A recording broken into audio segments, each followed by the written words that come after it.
Thanks for joining us today for On the Clock with Caroline Clark. We have a phenomenal guest who can talk actual science with us today. Dr. Lisa Cooper is an internal medicine and public health physician and the Bloomberg Distinguished Professor of Equity in Health and Healthcare at Johns Hopkins University.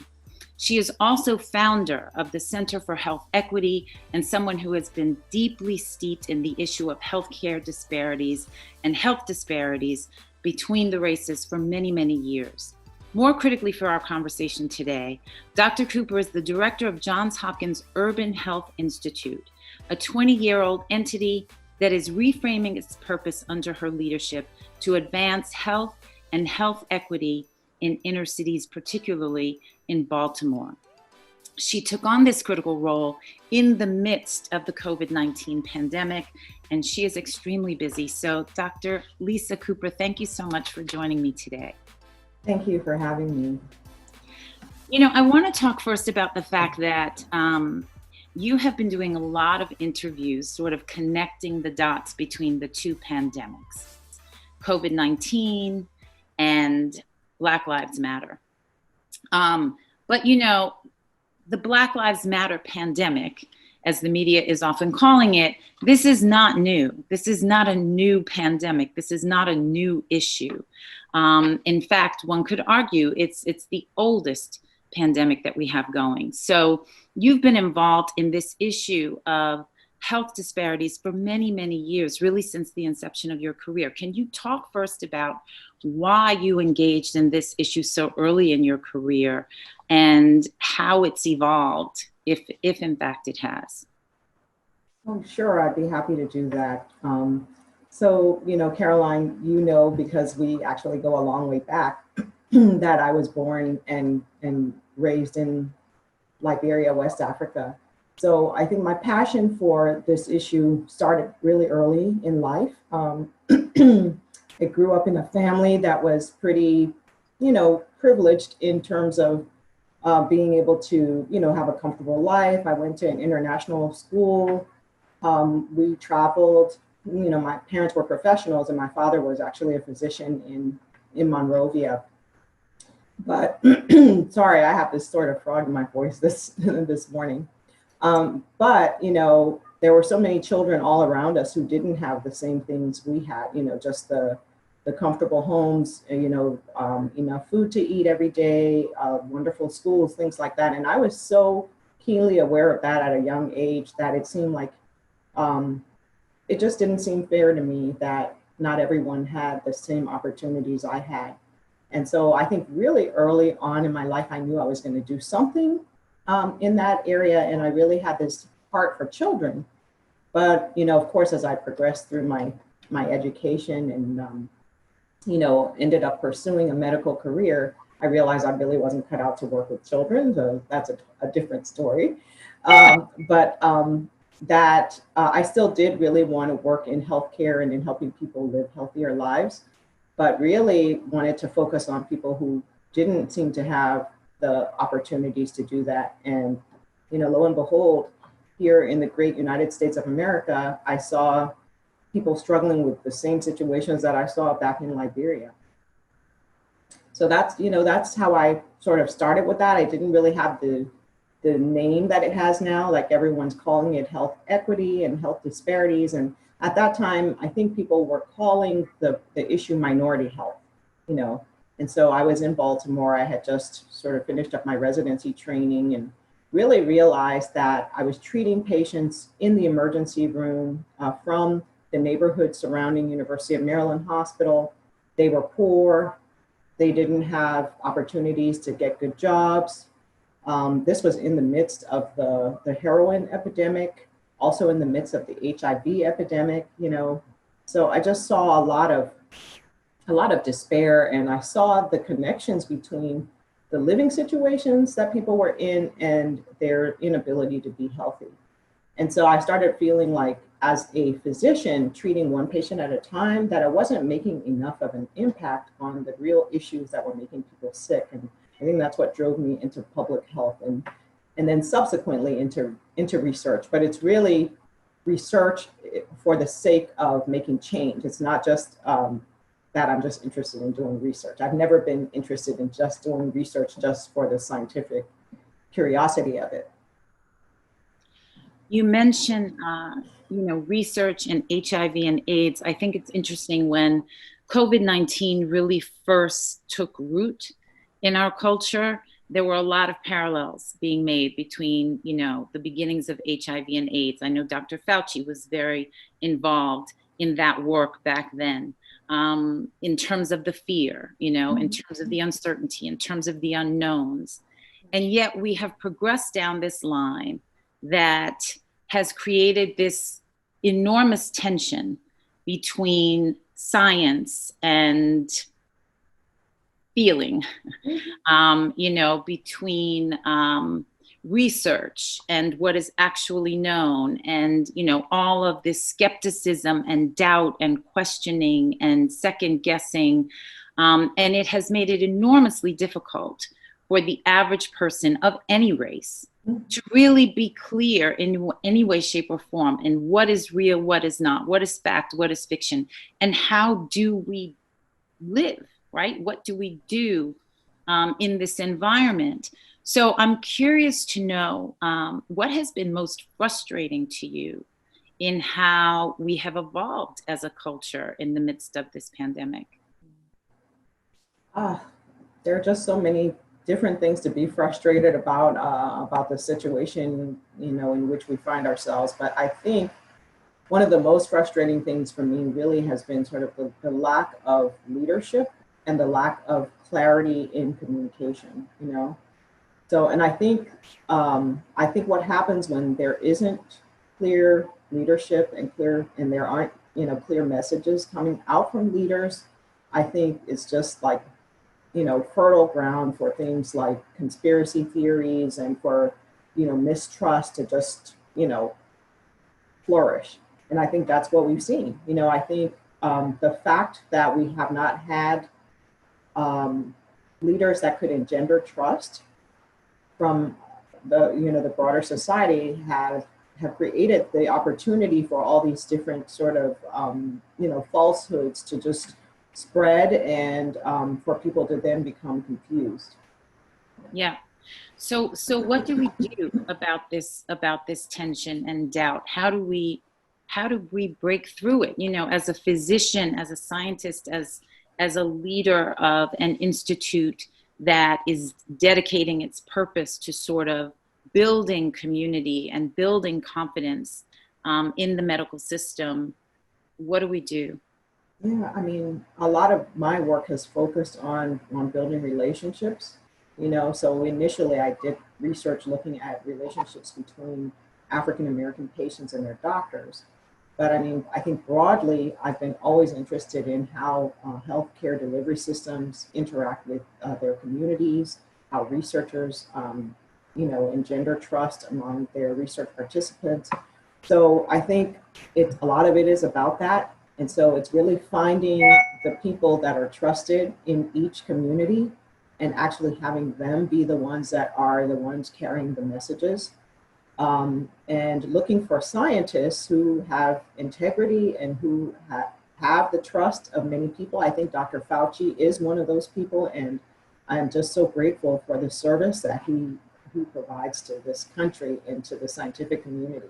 So I think we need more Dr. Fauci's stepping up to the plate. And then we also need people who aren't scientists or health professionals, but who are community leaders in their own right. And, even trusted organizations such as yours and your voice. I think these are the voices that need to come out and to be clear about the messages about what people need to do, where they can find accurate information, what is not known and what is known, full transparency, the fact that things are evolving over time so that people shouldn't be worried if they hear something one day and it changes, that is the nature of this situation because it's a new virus and we try to give information to the best of our ability as we get it.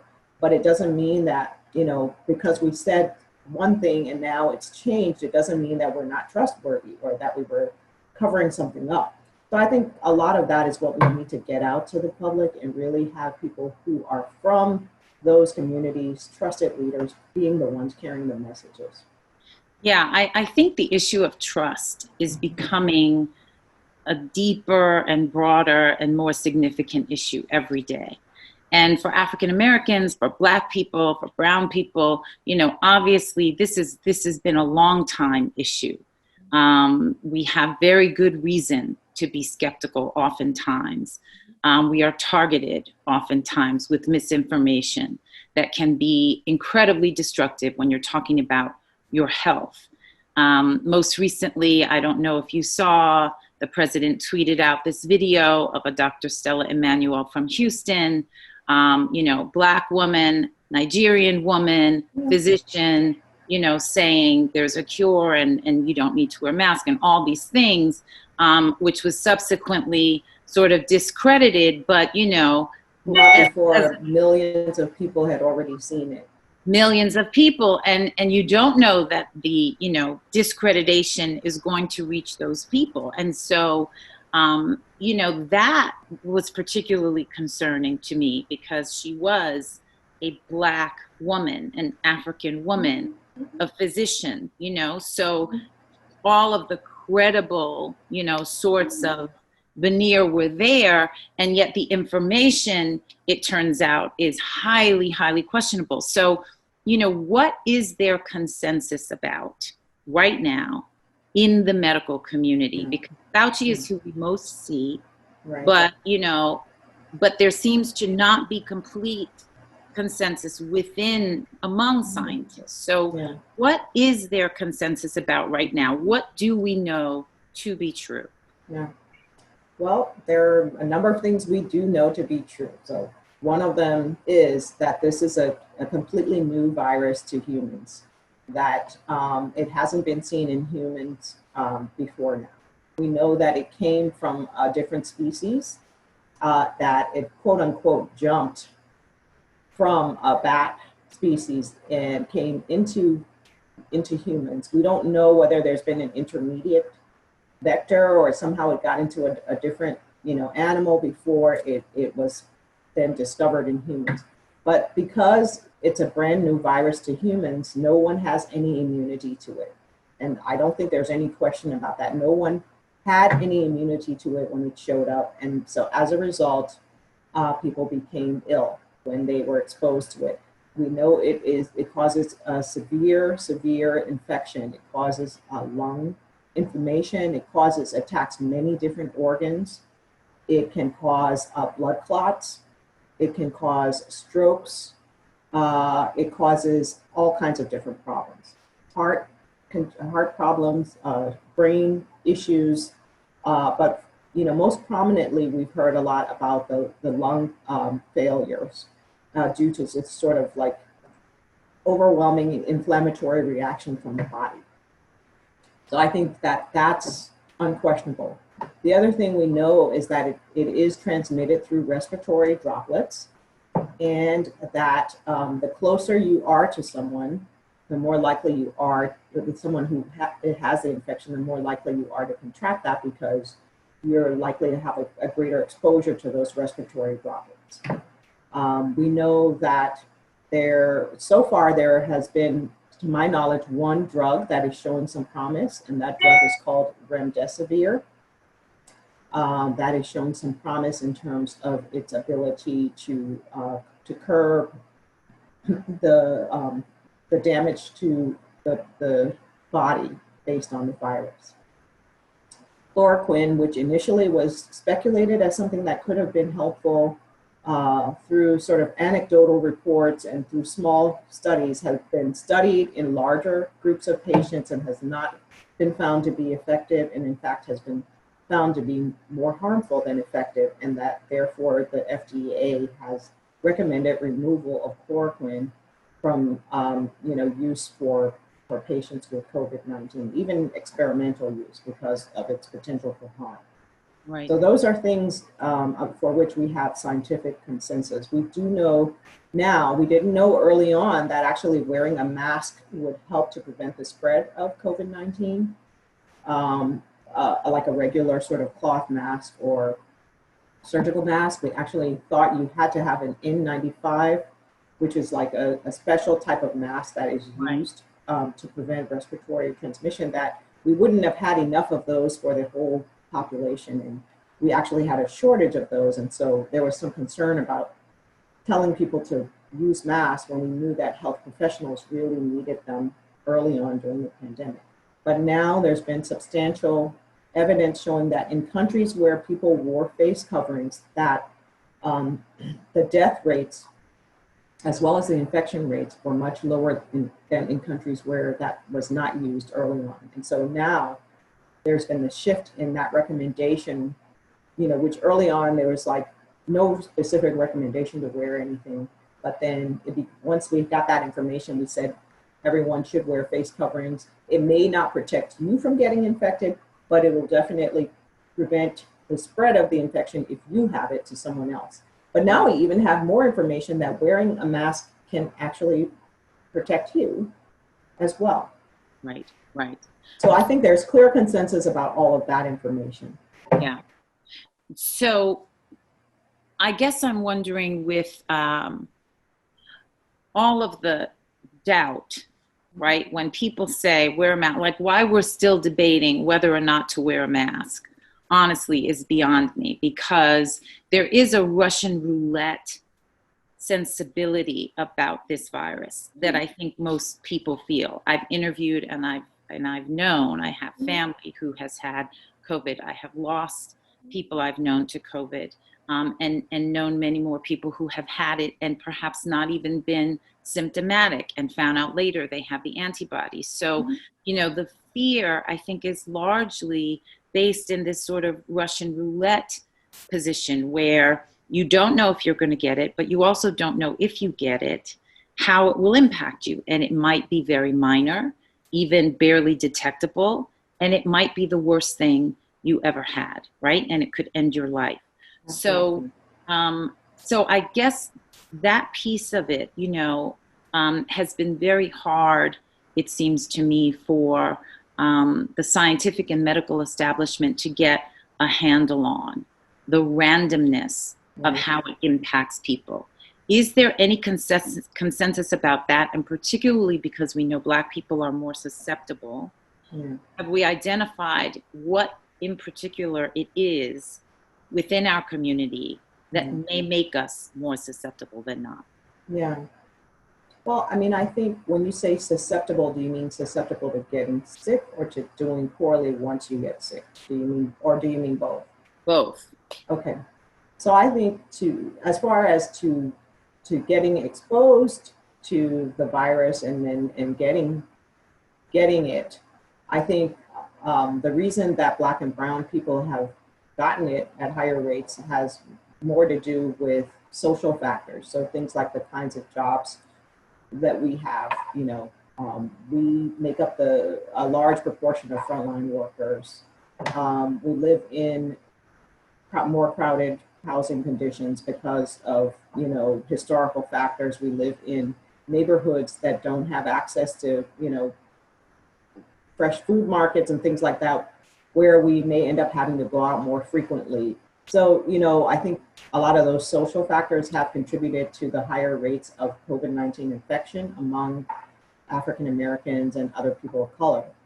As to why we end up getting sicker with it, it's funny because it's not funny, it's peculiar, but it's that the same social factors that increase our risk of exposure to COVID are the same social factors that make us predisposed to getting sicker, because those are the same factors, living in crowded homes, not having access to fresh food, having lower paying jobs, stress from discrimination, all of those things make us at higher risk for heart disease, for diabetes, for obesity, for cancer, for asthma and lung disease. So we have higher rates of those conditions in our in our population, among African Americans, also among Native Americans as well, and Latinos. And so as a result, when we do get COVID-19, we already have what everyone calls these pre-existing conditions that make us predisposed to have more severe reactions. So we know people with heart disease or diabetes or lung disease, if they get another disease on top of that, will actually do worse with that disease. So I think that's what contributes to that. So it's sort of like a double whammy. We don't really know whether, there are some other things that we don't understand. We know that older people, are more likely to succumb to COVID-19. We know that if you have a pre-existing condition, you're more likely to succumb to it. But we don't know why, for example, some young people might all of a sudden have a more severe reaction and may end up dying, whereas the majority of young people wouldn't, so we don't know who those people are going to be. We don't know whether it's some biological factor, some genetic factor, or something else that has to do with the environment. So I think there's a lot that's not known about that, and that's all the more reason why everyone needs to practice social distancing and wearing a mask to protect themselves and others.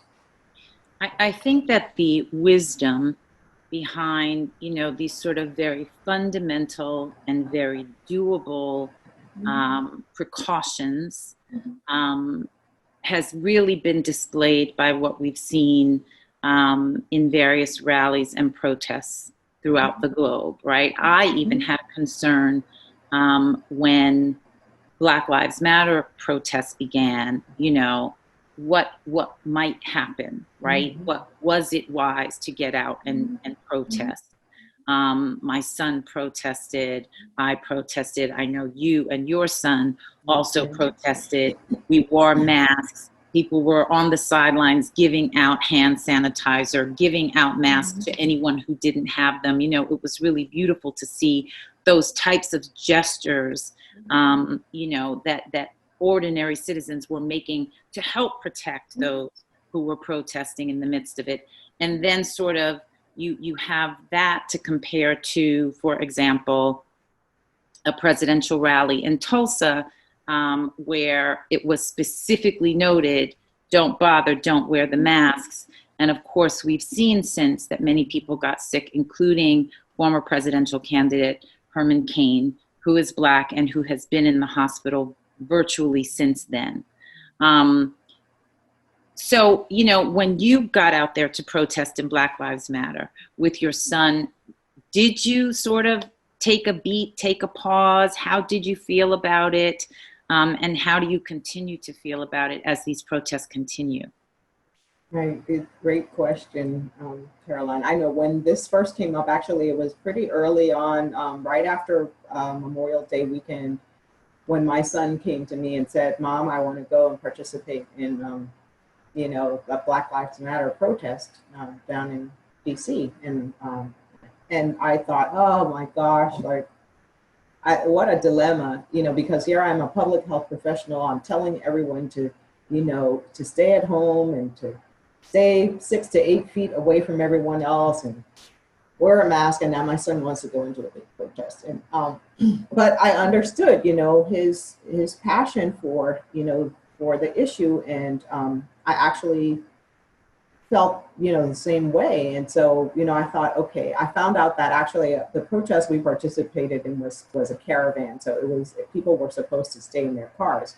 But you and I both know that things can change once people get all together and are feeling very passionate or energized about something. So I said, well, you know what, I'm going with you. And I felt like I knew that it could end up being something that wasn't the safest situation, but I did feel just as strongly as he did about it. And I thought that if anything, I could at least encourage him to behave in a way that was safe for him. So we went down there and we wore our masks, and we did stay apart from other people, and when we were going to actually go through the rest of the march, it was in a car, in a caravan. But I think that that people did the right thing. I think they tried to be safe. They wore their masks. We, as public health professionals, made some recommendations to protesters about things they could do to keep themselves safe. Like if you go to a march and you're wearing a mask, you try to maintain a safe distance from other people. But when you can't, the most important thing would be to stay with the same group of people throughout the entire march, to not to sort of meander and mingle with like lots of different groups of people, but to basically stay in the same area. So that minimizes your exposure to a number of different people. Keep your mask on. And the other recommendations we made were to the law enforcement people, was like, please do not try to scatter protesters. That will cause the infection to spread more. If there's anyone is infected there and you have people scattered and running and panicking, it's going to cause more of a potential for spread. Also, using tear gas, making people cough and making people's eyes tear, that would not be helpful at all in this situation. So all of those practices that were aimed at sort of subduing protesters would actually bring about more harm than the peaceful protest in and of itself. So those were the recommendations we made, and I felt pretty comfortable about it. We don't, so far, to my knowledge, we haven't seen that the protests in and of themselves have led to, increased infections. But we have seen from rallies where people did not wear masks, we have seen larger numbers of infections from those gatherings. What do you say to people, that the politicization of the public health has been disastrous, and it's really unprecedented. Even where there have been other situations where health issues have disproportionately impacted one group of people, and it's oftentimes Black people. We have not seen those diseases politicized in this way. I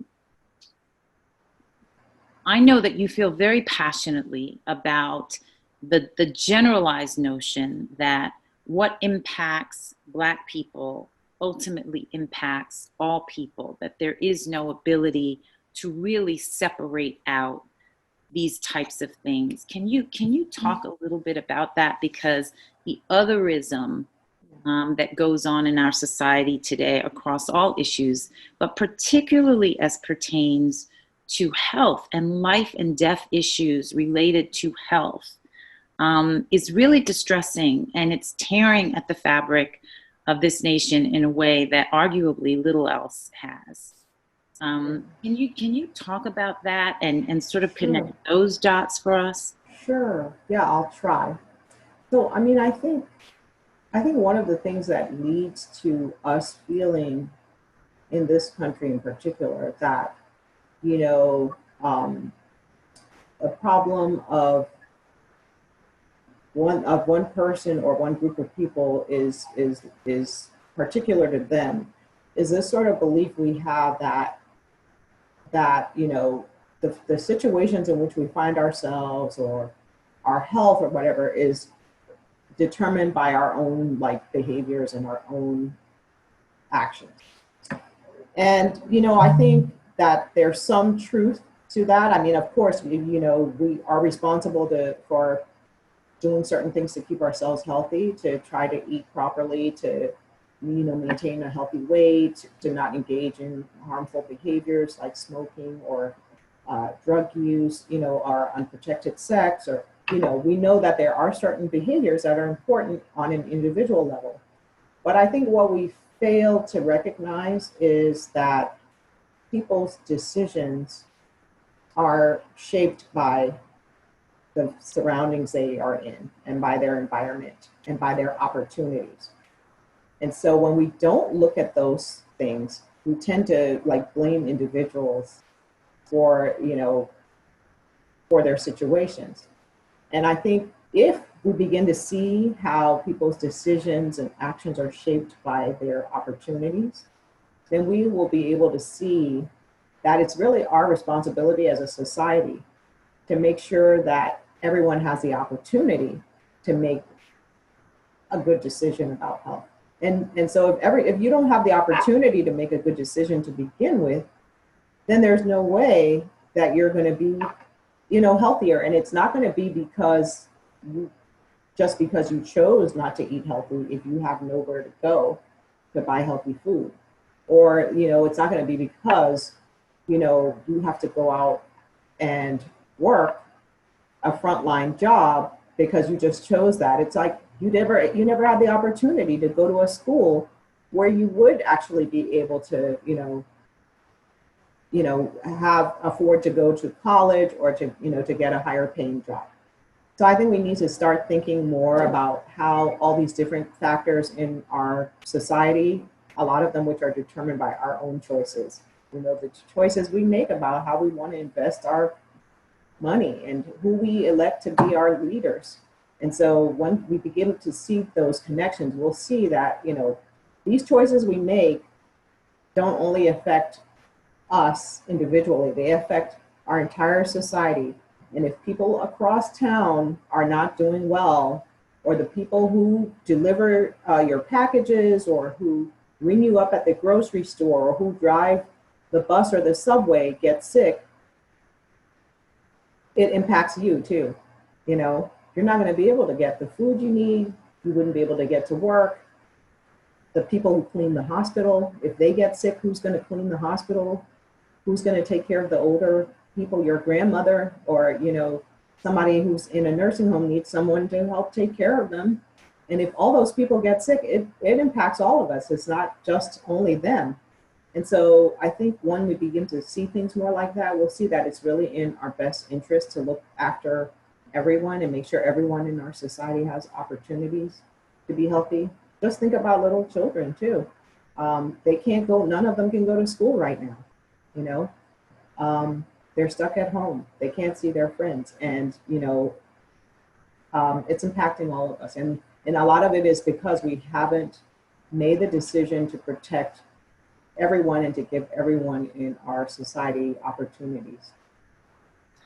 Without the leadership in place to necessarily make some of the changes that we know need to take place, or understanding that, the changes that are necessary are going to take time.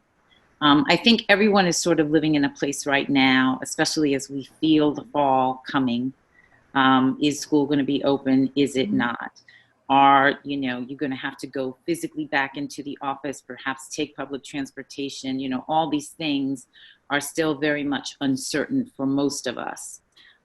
What are the things that you can tell people that they can do right now, today, and moving forward that will be good, sound decisions that will help them to continue to navigate this in the healthiest way possible? So let me see. I think I would say, you can start with things that you might do to protect yourself and your immediate, family and friend network, right? So some of those things would just be all the things that we've talked about, before, like washing your hands, and trying not to touch your face, wearing a mask whenever you are in a public place. Basically keeping yourself healthy, getting enough rest, eating properly, that sort of thing, exercising when you can, not going into large gatherings with lots of people. So you're protecting yourself and your immediate family in doing that. But also in doing that, you are protecting others. You're helping other people not get sick. So that's sort of just the immediate surrounding. But when you think about it, there are also things that you can do to help your society more, broadly, or help your community more. So when you notice that there are people out there doing frontline jobs, realize that they're putting themselves at risk, and that many of them may not have paid sick time or health insurance. And so when you are thinking about voting for local leaders and national leaders, think about who you are going to vote for, not only for your own interests and your children and what school they might go to, but think about how what kind of policies do they support that would allow other people to live good lives and to live healthy lives, because, you know, that's how you can have influence. If you support policies that protect other people, it's in your interest too. So I think doing that, being just aware of how this situation is impacting other people, you know, how many people have lost their jobs because of the situation? What are some of the policies around unemployment or around rental forgiveness that your local leaders support? So think about that when you're deciding to exercise your right to vote, which is really not something to be taken lightly. I think a lot of people don't realize, but around the world, not everybody has that privilege.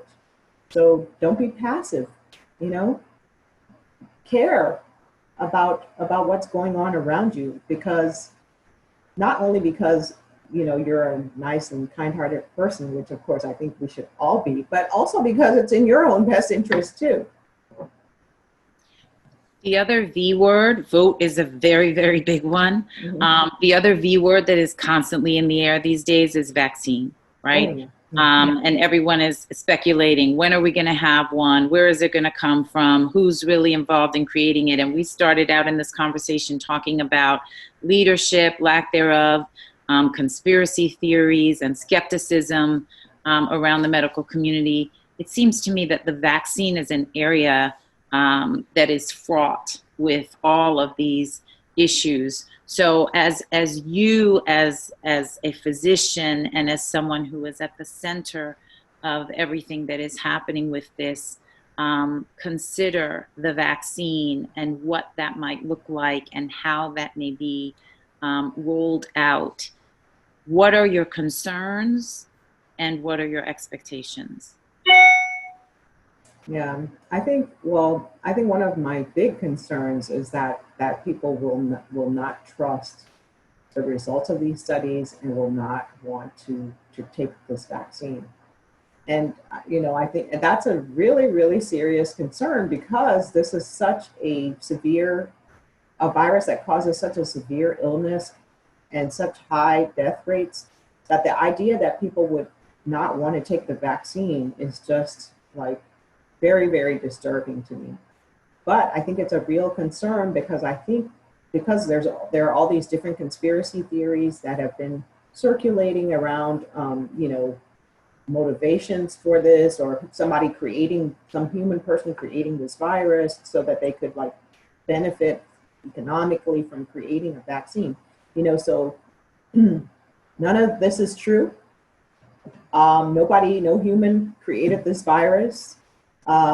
This vaccine there's so many different vaccines that are being tested right now by many, many different pharmaceutical companies in partnership with different academic institutions and in partnership with the US government, the National Institutes of Health. I myself am involved in one of the data safety and monitoring boards for one of these trials, which, you know, when there is a data safety and monitoring board, it includes scientists and you know, physicians who really are monitoring very carefully what the impact of the vaccine is on people that enroll in the study. So that's the purpose of it, and I hope that people realize that there are very committed people who are looking at that information, sometimes on a weekly basis, about, you know, how this vaccine is impacting people. Is it causing them to have fever, chills, muscle aches, headaches? You know, are they getting hospitalized? Are they dying? And as soon as there's any sort of indication of anything being harmful, the study is stopped immediately. So there are people looking at those things very carefully. The scientists who are doing this are very, very committed. We are, in many cases, we don't know which group the people in the trial have been assigned to. So it's not as if we have like a preconceived idea of which part of the study we want to do better than the other. So the scientists are what we call blinded to the assignment of patients. So there are so many different provisions that are put in place so that these studies are done well, that the data that are collected are valid and reliable, and that the safety of people is paramount. So I think people should really know that, and to know that, uh, there are always going to be like one or two people that can't be trusted, but we have a huge scientific community that is seriously committed to making sure that our people get protected from this virus. I mean, there are people working literally like 12 to 15 hours per day,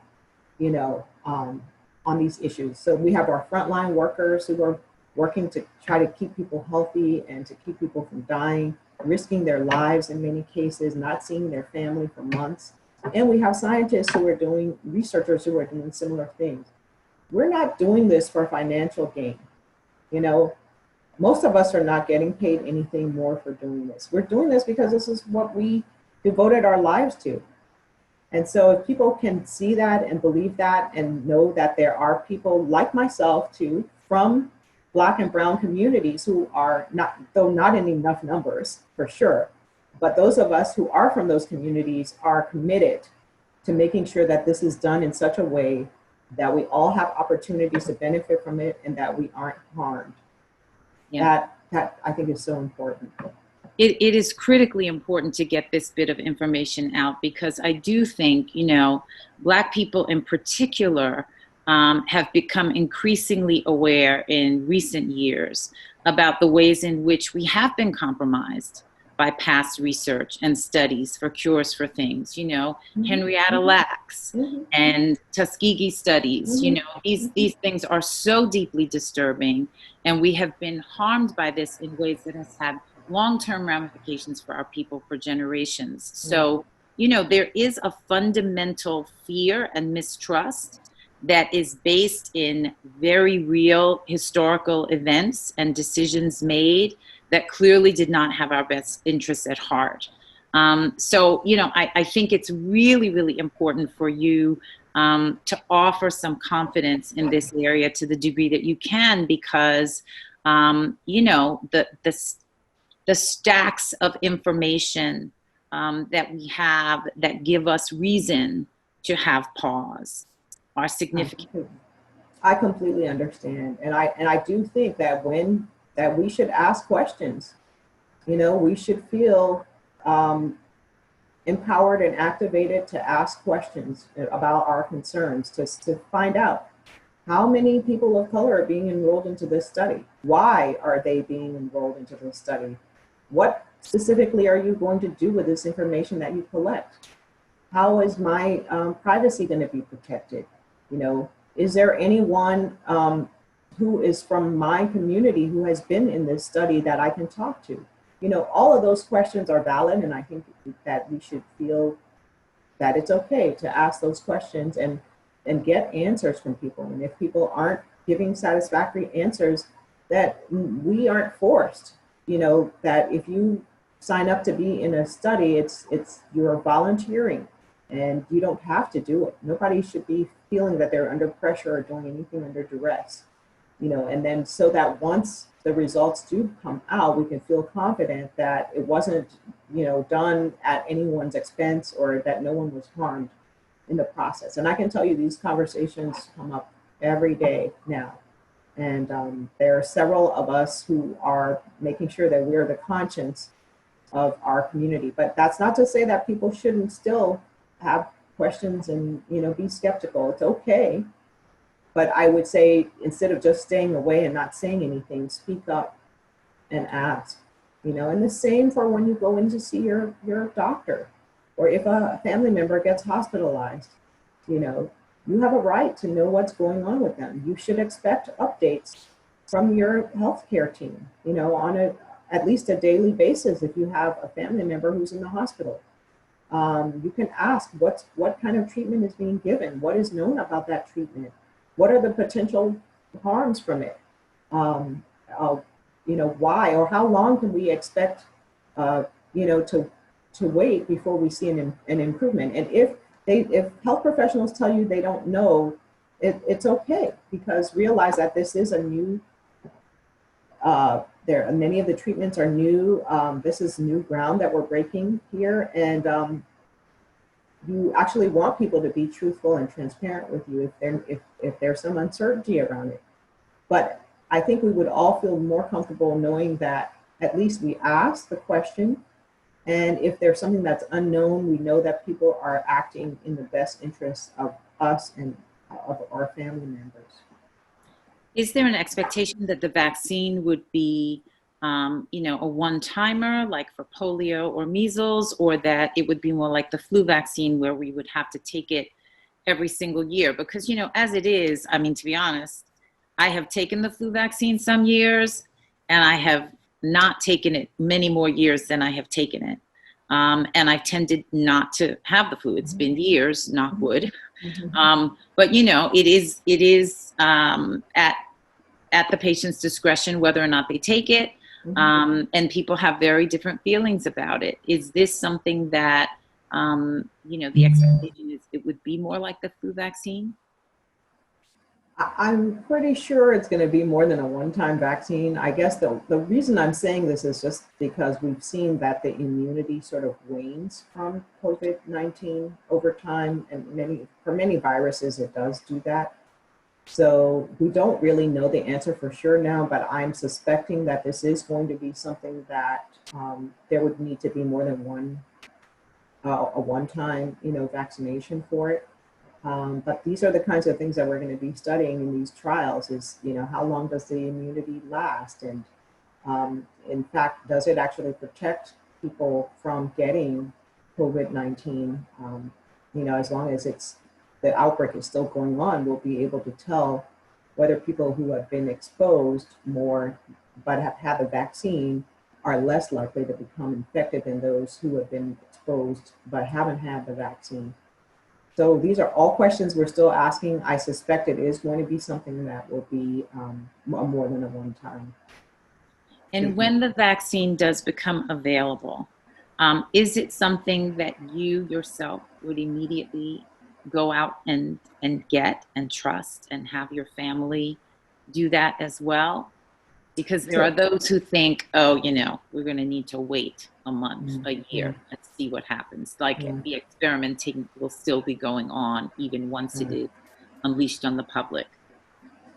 I think once it gets released to the public, I think it would have gone through enough vetting and scientific scrutiny that I would feel comfortable getting it. I would go ahead and get the vaccine, and I would recommend it to my family members. Just from what being a part of these studies and seeing what we go through before we actually decide that a vaccine is effective and that it's safe, I would say that gives me enough confidence in it that I would go forward with it. And especially given what I know about the lethality of this disease. Yeah. As you go about reframing the work at the Urban Health Institute, what are your greatest concerns for the longer term ramifications of COVID-19 on the Black community?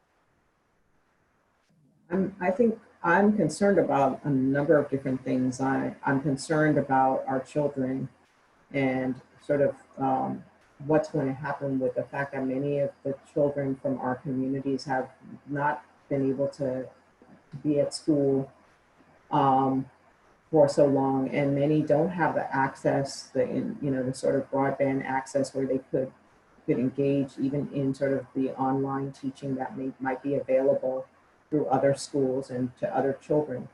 So I'm really concerned about children and their development and what it's going to mean for them. I'm concerned about families that have been struggling economically during this time and will have a long road, to come back from, who might have delayed their healthcare even at this time. So I think there's economic concerns, educational concerns, health concerns that are really at top of mind for me. So I really am going to be looking to work very closely with community-based organizations, also with local leaders from the educational sector, from the faith sector, from the employment sector, around how we can basically do whatever we can to support efforts to get people back on track and keep them healthy, help them to deal with anything that has happened, in the interim with regard to interruptions in any of their services. So we have a lot of work ahead of us. I think the whole sort of, the profiling of Black men and women, of young people, and the violence perpetrated against them is another huge issue that's going to continue to be a concern. And I think really addressing, employment of youth and sort of mental health and mental well-being in our communities is going to be really critical. So much of this can feel so heavy and so overwhelming, but you mentioned we were little girls in Liberia together. Lisa, you and your family have been through an extraordinary amount, and you have always been a woman of deep faith and broad optimism. So, you've been engaged in this work for so many years.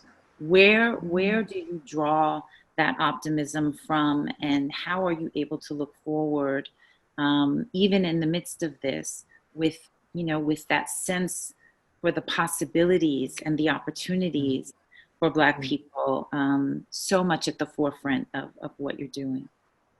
Yeah, thank you for asking. I mean, that is such a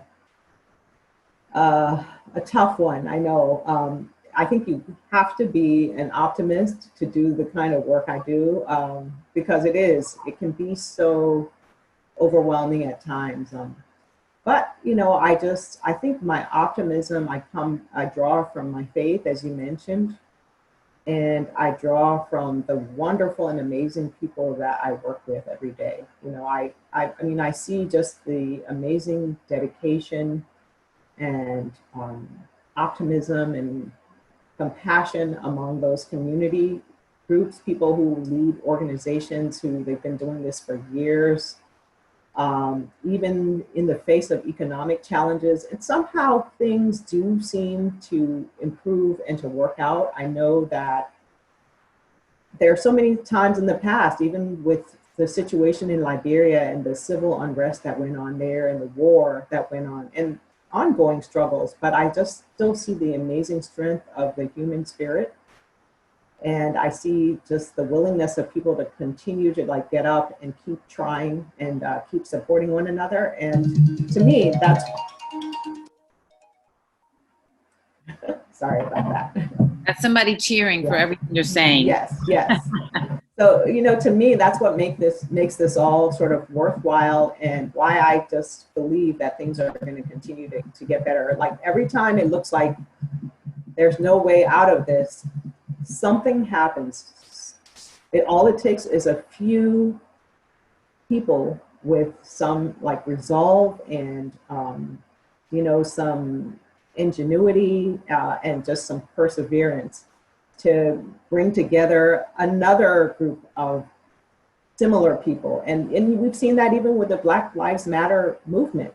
Who knew that it was going to take on so much power and strength in a short period of time? So I think that's where I get my optimism from. I've seen a lot of good things happen and change happen in my lifetime. So I believe that we are going to get to the other side of this. And that's not to say that there won't be challenges or struggles, but good will overcome evil ultimately. Well, thank you for being one of those people, and for staying so deeply engaged in this work, and for leading. And thank you for joining me today. Thank you, Caroline.